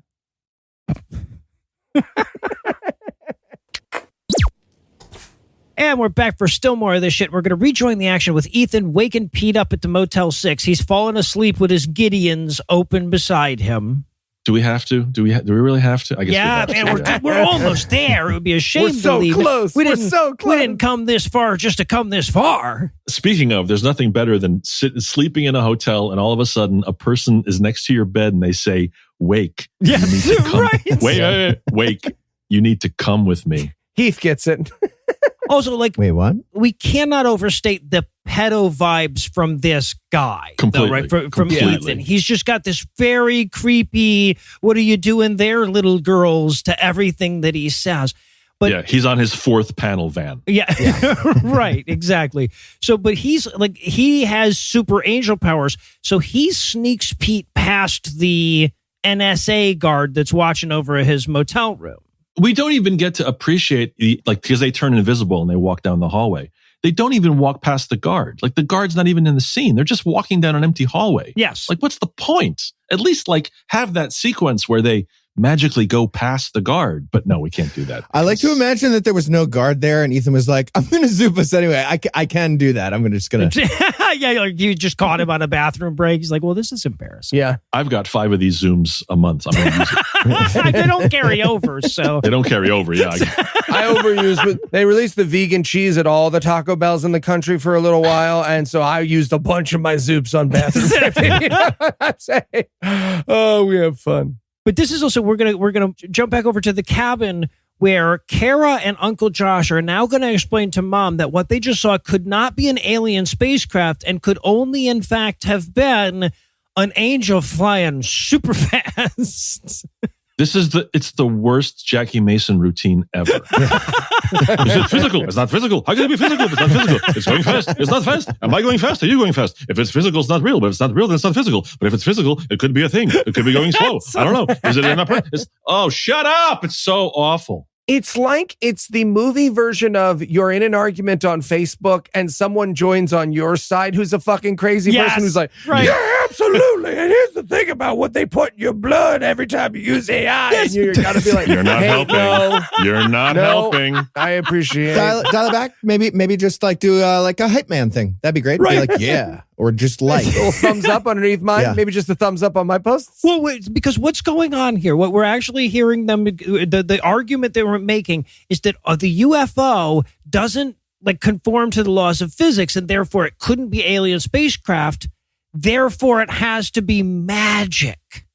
Because magic doesn't have to fall. If there's no sonic boom, Yes. how could there be a boom? If there's not a boom, it's going to be fast. If it's not fast, it's not slow. If it's not real, it's not physical. But how could the boom? If it doesn't go boom, I go boom, you go boom, we all go boom. So she says, well, it did make a sound. He goes, a hovering sound. I'm like, what the fuck is a hovering sound? And again, that is supposed to lead us to, correct me if I'm wrong, that's supposed to lead us to wings. Yes, Angel wings, She's supposed to obviously. slap her head like she could have gotten a V8 and go, oh, Yes, angel wings. demons. Yes. And the whole thing Why is wouldn't it be supposed- wings? What else could it be? It's wings. Of course it's wings. What else? You got the thing. It doesn't make a sound. It's a slapping. It's a flipping. It's a flapping. It's a flipping. It's angel wings. And the whole thing is supposed to be Uncle Josh being like, yeah, I'm a man of science. So let's think about Yes. the physics of it.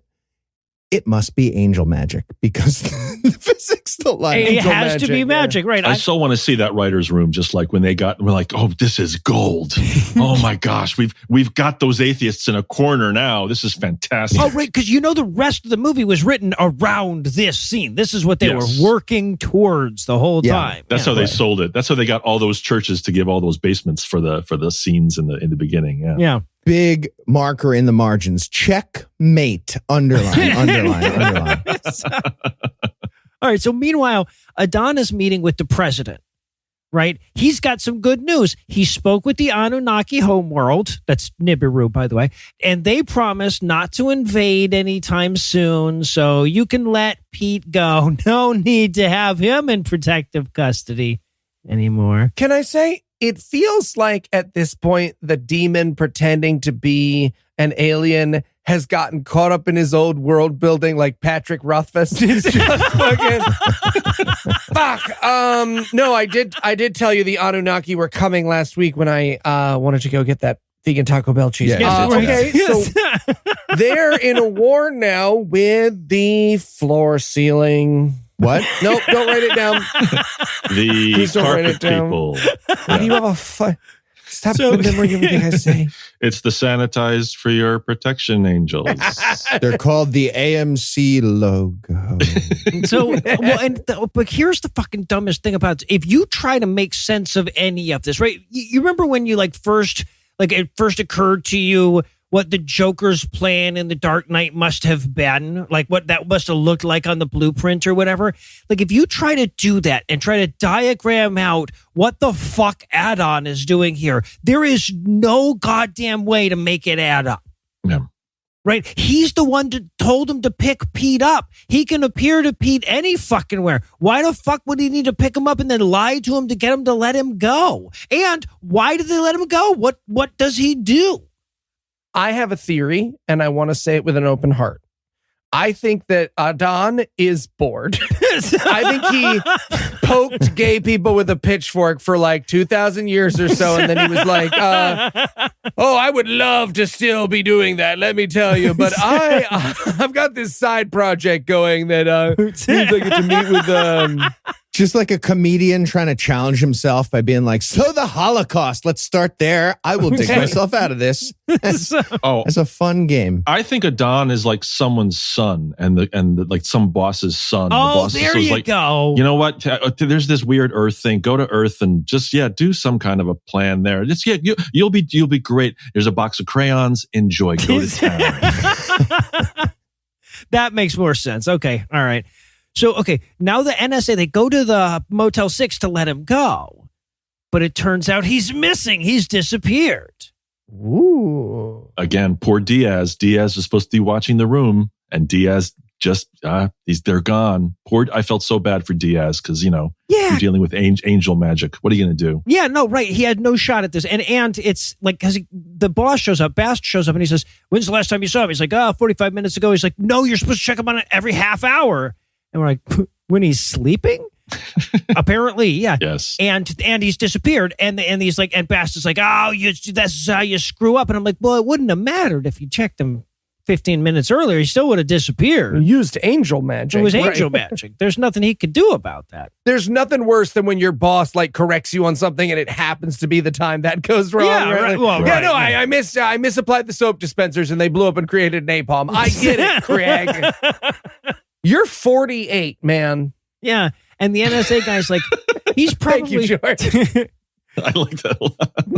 But the NSA guy's like, he's like, well, they probably went back to Josh's cabin. And I'm like, well, they'd have to be idiots to go back to the exact place where you picked him up the first time and just stay there, wouldn't they?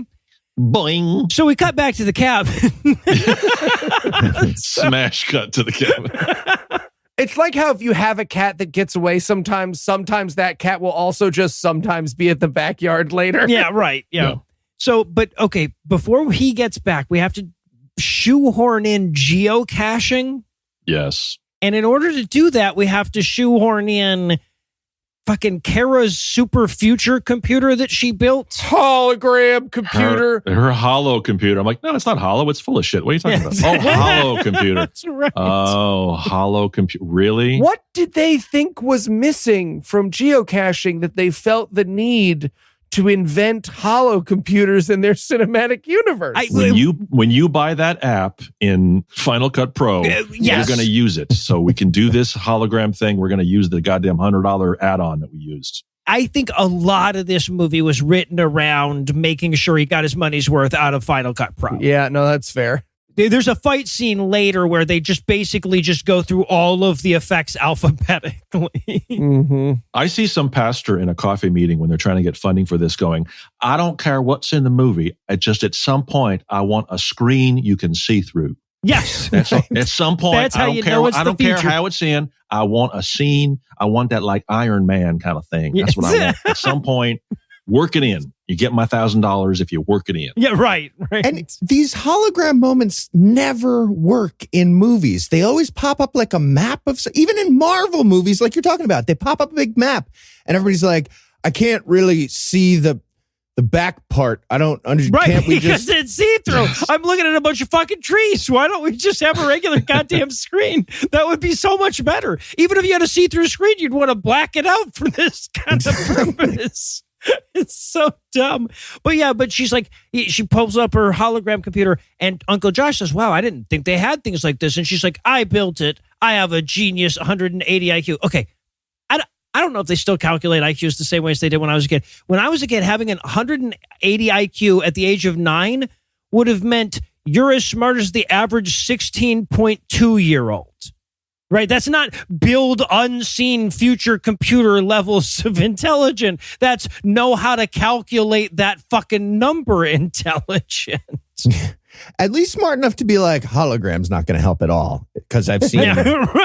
Well, right. I might be an outside the box thinker, but I still think IQ is really important because it tells you who at this party you don't want to talk to, right? Anyone 180, you say. Okay. It's like a Mensa t-shirt. Yeah, right. Yeah, right. exactly. Just above 200, you say. All right, well, excuse me. My wife is about to be kicked in the shin, so I have to go do that. So, okay, so then we cut to the NSA agents. They're driving out to the cabin, but they'd like to talk about the plot a little bit before they get there. We'll talk about aliens, whether or not the government's hiding them.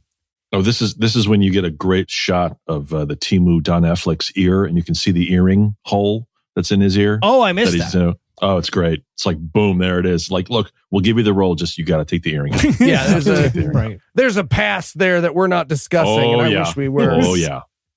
So, okay, so then Pete gets to the cabin, and him and Josh and Sarah and Cara all sit around the table talking about the plot some more.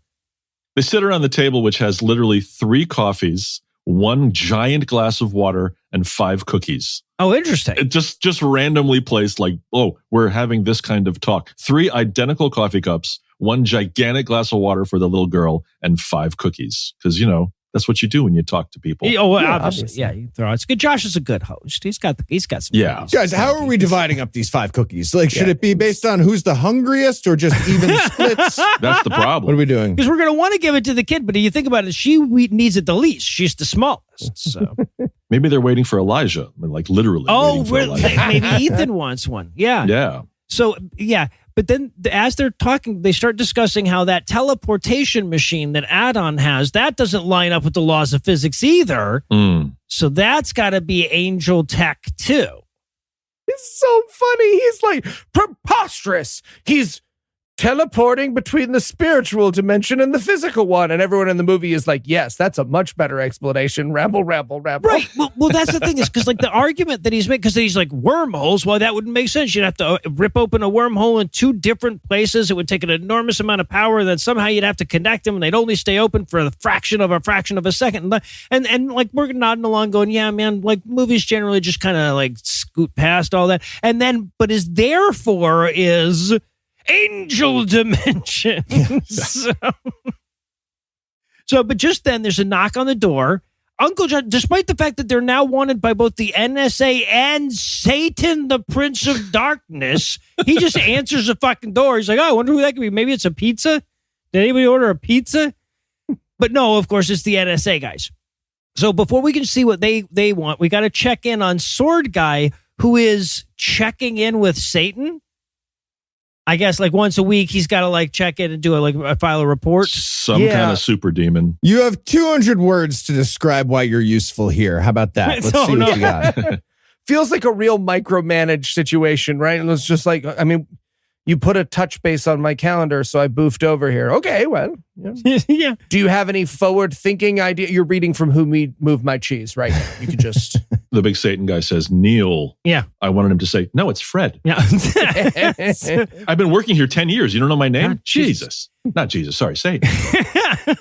And we see my favorite detail in the whole fucking movie right here. We see this guy's sword, and the handle, the hilt, and the like part of the blade towards the handle there, all covered in electrical tape. Hell yeah! Yes. Which means that A, the blade flew out at some point during filming, or B, that sword has such a distinct He-Man theme or whatever that they couldn't otherwise use it, or C, and this is my guess, both of the above.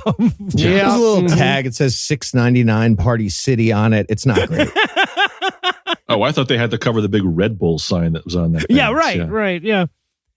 So, yeah, but he explains that the guy got away, but he's going to get him eventually. Yeah. How long? It's a rather personal question, isn't it? So then we get the NSA partners. They've interviewed Pete and Sarah, and now the girl is going to interview Uncle Josh. Well, Bast turns the screws on this little 9-year-old girl. Mm-hmm. Without her mom present. I don't think it's going to work. She is very intelligent. She's pretty 180 IQ, I hear. Yeah. So while they are interrogating her daughter without her present, Sarah and Pete have a way too relaxed conversation at the table. They're like, so are you single? Or, So who, I always like this fun icebreaker. Who in your life died that is most relevant to the plot? Yes. Your husband.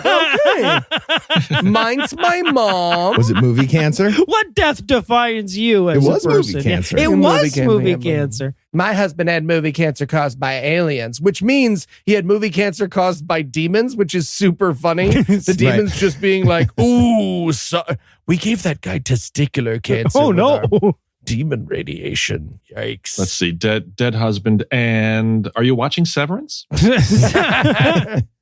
Oh, you're missing out. Oh, you're going to love it. I'm telling you, you got to give it a shot. So, but Pete explains that he believed in aliens for a long time, but Uncle Josh always managed to poo-poo his ancient alien theories, and it turns out Uncle Josh was right. Yeah. No matter how many times my nephew blocked me on Facebook, he just kept responding to every photo with an unrelated argument. It really meant the world to me. And eventually it broke through. Yeah. So, but then the woman comes back. I don't think she ever gets a name, but NSA lady, she comes back and she's done interviewing Josh. But where's NSA man? He's kidnapped Cara. Twist. Yeah. And Sarah, at this point, she offers up a, oh, my baby, that is so unconvincing that there was a part of me that was like, oh, I bet she's in on it. It's just that she's a bad actor. No, she's just a bad, but I had the exact same impulse. I was like, ooh, the plot, no, the acting thins, the plot doesn't thin. So they're like, oh, how are we ever going to find her? And Uncle Josh says, through geocaching. Right? We introduced geocaching, which means that she's going to have some kind of a GPS tracker on her. I'm like, she could just have a phone.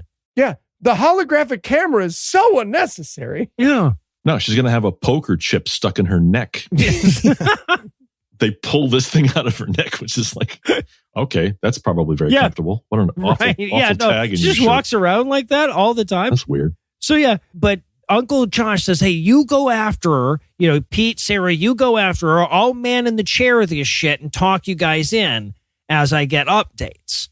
Right. And then I'll show up after the action is over. Yeah, We'll just follow the evil NSA guy who's working with maybe an army of bulletproof demons with flame swords, and then we beat it out of them. It should be fine. Yeah, exactly. So, yeah. Yeah, but she does have a Ford Taurus. So right. It evens out.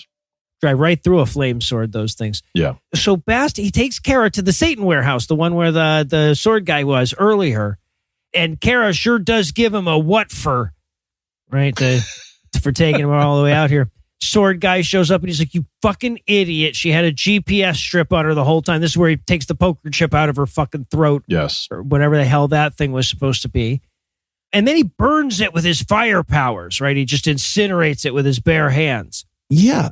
And the movie acts like that matter. That's nothing unless you go somewhere else. Right. Because yes, exactly.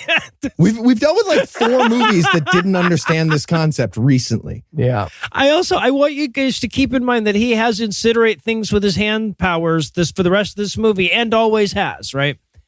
So, and then so Bast is like, so, hey, so what are you going to do with this little girl? And I'm like, well, probably incinerate her with his hand powers, man. I mean, come on. You had to know. He goes, okay, well, let me confess to murder real quick before I leave. I killed Ted, the archaeologist. That was me. Yeah, and he might as well say the archaeologist. Yeah. From earlier in the movie. Page 44 of the script. Turns out he's not apolitical. He was quite political. Yeah. Quite political. And dead. So, but Bast walks off, and then Cara and Sword Guy have a little tete-a-tete. She says, I know Bana the Slayer when I see him. And I'm like, because of the 180 IQ? Or are there collector's cards? No, she has all the early albums. Oh. Yeah. The first Bana the Slayer records are way better than like the third and the fourth ones. Yeah. Oh, interesting. Before they sold out. I've heard the opposite. And I just want to take a second to say that, I love a cinematic universe as much as the next man. Isn't that right, Carl? You absolutely do. But if my cinematic universe was not true stuff around what I believe to be the perfect truth about the universe, I'd be very nervous about that, right? Why do Christians feel like they can just make up a D&D campaign about the truth of salvation? Yeah, that's a great point. Well, you just described the Bible. Yeah, right. So she talks a little shit to Sword Guy, and then Sword Guy knocks her over. Yeah. And the knocking her over stunt is hilarious because, so this is the writer-director's daughter, right, that's playing this role. And they didn't know how it is that movies knock over little kids and don't hurt them, right? So we got to her midway knocked over, and she just sort of slowly lays down. They're on concrete, right? They're in this fucking warehouse, so I'm good, I guess. But right, of the options this guy could have explored, yes, I'm glad they went with looks really fake on camera. Right, yeah, exactly. We are out of camera angles. We can't figure this out. Yeah. But then Mom and Pete run in, and so Sword Guy has to slow him down, so he does the old flies out of the mouth trick. Yeah. And we get to watch these 2 actors, Sarah and Peter, do the swarm of flies, but it's a green bees. Thing. Yes. Bees.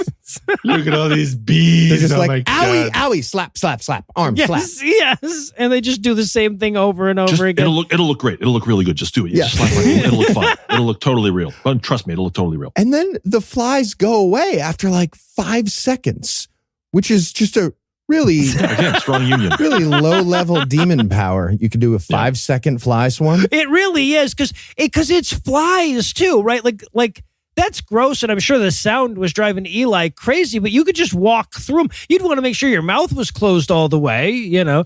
But you could even talk with it. Yeah. Anyway. And now I'm going to breathe annoying inchworms onto you. Right? Yeah. Exactly. It's okay, or whatever. That's gross. Right. It's very unpleasant. Do you want to try one more? What else do you breathe? Because those 2 were kind of weak. Well, then I guess next he'll have to use his light bubble powers. And this is where I started. I'm looking at After Effects going, what is the list order, Okay, right? what package did he buy? It's like, okay, now it's going to be ice and then a rocket and then he's going to land a spaceship on her. Okay, I now know he's breathing out 50 different emojis. That's weird. Right. Do we swat him? And then all of a sudden, he's the money for nothing workers. Yeah, right. So, but he pulls out his sword. He's going to catch his fire. He's about to chop the little girl in half. But then Ethan appears and he also has a fire sword. They proceed to have a sword fight that makes the Yoda lightsaber battle in episode 2 look almost realistic. Oh my God. It's so dumb.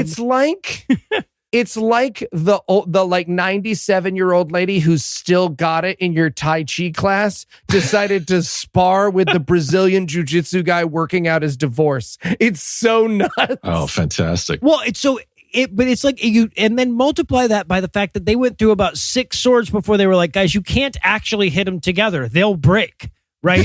So we're doing that fight scene. But Ethan is just sort of like, I don't know, man. I'm also got a sword over here in my hands. And the other guy is just going fucking nuts with it. What if I challenged him to a drum circle? Fuck, Ethan, stop. The flaming sword fight reminded me when I used to teach fencing on Fire Island. Oh, there you go. Yeah. So they have the world's most boring sword fight. Ethan is bad even in the movie, right? So eventually he gets disarmed and his sword disappears immediately.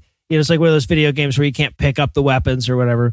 Flash cut to Ethan getting up to heaven. Hey, Jesus, I was wondering why you made some angels, especially the loyal ones, significantly worse at fighting than the ones who defied your dad. Feel like the omniscience thing really falling apart over here for old E-Dog. But then, so Sword Guy walks back up to Cara, and he's about to kill her or whatever. But then she prays in Hebrew and says, "The Lord rebukes you," and a portal to hell opens behind him. And Ethan's like, you couldn't do that 20 minutes ago? Right. Ethan's like, I could have just finished my fucking lunch. What the fuck? Cara, he headbutted me to the ground multiple times just now. If you have portal opening powers so that we can just push him into him, I'm going to need you to open with those, sweetie, okay? And then even maybe just stand on your hands and knees behind his legs, then we could just... Yeah. I guess that 180 IQ means you turn around and look the other way. Yeah. And then the bad guy explodes with all the remaining effects that came with the deluxe package. Right? So, but Mom runs up and she's like, "Oh, good, all the danger's gone. Now I can get past those flies." And she gives her kid a hug.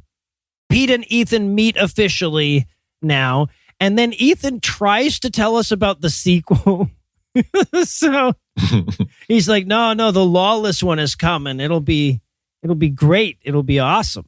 It's probably like a 9-movie series if you think about it. Maybe a television show going to Angels of S.H.I.E.L.D. that sort of connects all the threads.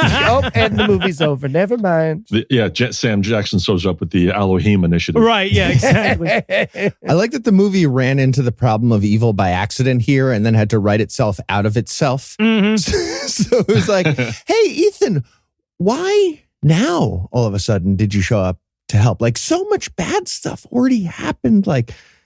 Cara's dad died. Murdered. That's right. Did you do it? And he's like, yeah, no, that's a tough one. We are, but heralds kind of above my pay grade. Yes, right. That's his answer. Anyway. That's his fucking answer. Slaps anyway his fucking out legs. of the problem of evil. Yeah. What you gonna do? But we have one last thread to tie up here. We have to cut to Bast. He's going to make his escape, but his partner is there waiting for him.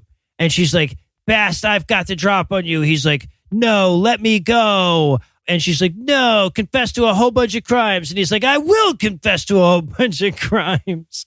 So he does. And then it turns out that there were also a bunch of other cops there the whole time. He just didn't. Yeah, the Fox Force 5 shows up all of a sudden. Yeah, right. Yeah, the old I didn't notice the parked cars with their lights off trick that gets so many in law enforcement films. Yes, yeah. Uh-huh. Oh, we skipped over where Ethan whispers something to Cara, and he whispers this. Oh, right. He whispers the same thing that Bill Murray whispered to Scarlett Johansson in Lost in Translation. Oh, interesting. Interesting. Yeah. It's the It's all shared the same universe. Yeah. You want me Yeah. to close my face? So yeah, but they get past the good guys get past now, and they drive off. Josh shows up. Uncle Josh shows up after they've already wrestled the bad guy into the car, and he's like, "What did I miss? Is there any action left, or should I go drive around the block again?" And Pete's like, "Nah, it's just some magic bullshit, like you said." And then they have this. I guess they think it's a reveal where Pete's like, "Yeah, no, I knew he was lying the whole time because his name Adon is very similar to Abaddon, the Destroyer from the Book of Revelation." Which is very similar to Don Pardo, who used to announce TV shows that would star Don Amici. Also, you weren't tipped off by that absurd fucking lie story from Adon that Yes. made very clear Right. that he was like the deceiver? Okay, we talked about it for a second. Just a reminder, here's the story from Oh, please. what's now being revealed to be the ultimate deceiver. I challenge you to tell us. Okay, what the I'm going to do story my is. best. I'm going to do my Okay. best. Apparently, the U.S. government offers those lucrative contracts for archaeologists who are willing to make fake tablets that cover up aliens, covered by fake stuff about other aliens, I suppose. But you only get that contract if you figure out the real alien plan. So Dr. Jameson allegedly bought like a big piece of rock, etched a fake cuneiform message, snuck that tablet into a student archaeological dig, let the students find it, and then gave it to the government. But according to Adon, the fake message he wrote was actually by accident the real thing that was happening. So the government hired him, and then the evil aliens killed Dr. Jameson because his fake tablet was actually right by accident, so they had to cover it up. Oh, that old trope. The ultimate deceiver, Satan, the Prince of Darkness, needed a lie, and that was the best he came up with in the movie they wrote. Right. No, exactly. It's like me trying to explain how the rabbit got in the house to my mom. Yeah, when I was 8 years old. Satan was meeting with George Costanza to figure out how to do a lie. Yeah, right. Jesus Christ. So, and then they turn to the little girl and they're like, "Hey, what did he whisper to you right at the end?" And she's like, "Oh, he was telling me about the Watchers." And he says, "Well, I thought they were the Watchers." And she goes, "No, we are the Watchers." We are the Watchers. And we're like, fucking what? End of movie. Well, not quite, right? There's a Bible verse to make you think that it's the end of the movie. Hold on, who was Satan? Right, yeah, no, exactly. And then we have to have an after fucking Bible verse scene where, first of all, they think they're going to do a big reveal here, right? Because there's this bald guy, and he picks up the jacket from the sword guy that before sword guy died, he dropped his jacket, picks up the jacket, and then we flash back to like 8 other scenes in the movie where this very same character was just sort of standing around in the background. And like, I guess the reveal is, oh, you thought he was just an extra, but he was actually on Satan's side the whole time. Checkmate. I was aware there were demons in the movie. They were the villains of the movie. Right. So what are we learning from this? So this is essentially demons pretending to be aliens, pretending to be actors, pretending to be people in a movie that's pretending to be a movie. Yes. Done. It's the perfect crime. Wow. Yeah, we're 5 deep. I think this might be the first time we've ever gone 5 right. deep before. This is like fucking Inception. We're never going to make it out. Crapception, yeah. The movie just ends with like 5 closed parentheses swooshes. Yeah. I love how in the credits there's a person who was the martial arts coordinator. What did he do? Exactly. Oh. He brought the Gatorade, I think. Yeah, that's what he right. did. No, that man is that is a thief right there. So yeah, but at the very end we see that like the background extra who turned out to be a demon is like, we almost got him, but we didn't. And it turns out that the guy he's talking to was Adon, the main bad guy of the Yeah, movie. we fucking know. Right. Who was Right. this scene for? I don't know. The main Like clearly bad they guy. showed it to their uncle, and he was like, "I don't get it. Who was the black feller?" Right. So How can a lady be president? I don't get any of this. Admittedly, it was hard for me to watch because I was crying every time she appeared on screen. all right. Well, that's the movie, George. I hope it didn't convert you. I mean, I hope you're still on science's side. Oh, I converted, but to something very different. Yeah, my conversion now is basically just me crying into a bowl of yogurt. Yeah, no, I get it. I've eaten some salty yogurt myself. And just Yes. a reminder for the listeners, that given how much he sacrificed here for you today, if you want to hear more from Geo, check the show notes for links to his podcast, as well as links to hear some of his tunes. Or do some geocaching if you want to find him. Oh, You see how that works? You see how that's why you chose this movie for Yeah, me. I appreciate it so It's all much. coming together. I hate you all forever. George, thanks so much for hanging out with us, man. Guys, you're the best. This was so much fun. Thanks for having me. I really appreciate it. This was a blast. And well, that does it for our review of The Watcher's Revelation. That's not going to do it for the episode just yet, because we still need to pay more bills next week. So Eli, tell us, what's on deck? Well, no illusions. From the moment we began this show, there were whispers. Whispers about a series of movies so god-awful they had been struck from the internet itself. Church productions of pop culture so banal and infringing of copyright that only the worthy could find them. Well, I have completed my quest, and I have located them.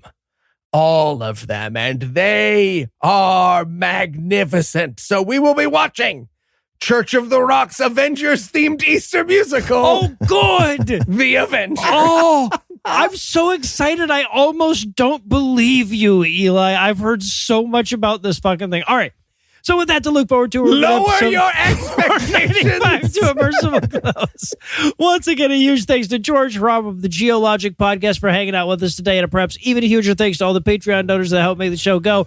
If you'd like to count yourself among their ranks, you can make a per episode donation at patreon.com/godawful and thereby earn away access to an ad-free version of every episode. You can also help a ton by leaving a 5-star review and by sharing the show on all your various social media platforms. And if you enjoyed this show, be sure to check out our sibling shows, The Scathing Atheist, Citation Data, T&D Minus, and The Skepticrat, available wherever podcasts live. If you have questions, comments, or cinematic suggestions, you can email GodAwfulMovies@gmail.com. Tim Robertson takes care of our social media. Our theme song was written and performed by Ryan Slotnick of Viva Road Giraffes on Mars. All the other music was written and performed by our audio engineer Morgan Clark and was used with permission. Thanks again for giving us a chunk of your life this week. For Heath Enright and Eli Bosnick, I'm Noah Lucius, promising to work hard to earn another chunk next week. Until then, we'll leave you with the Breakfast Club close.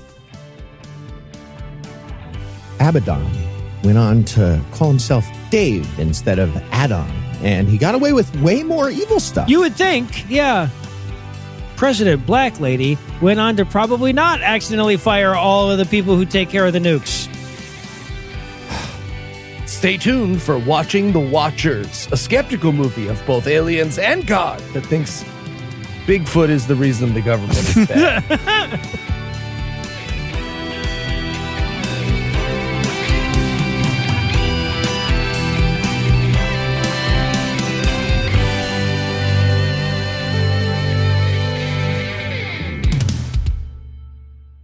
And I want Express I want Filter Guy to have to climb down from something like, that's all I can think of.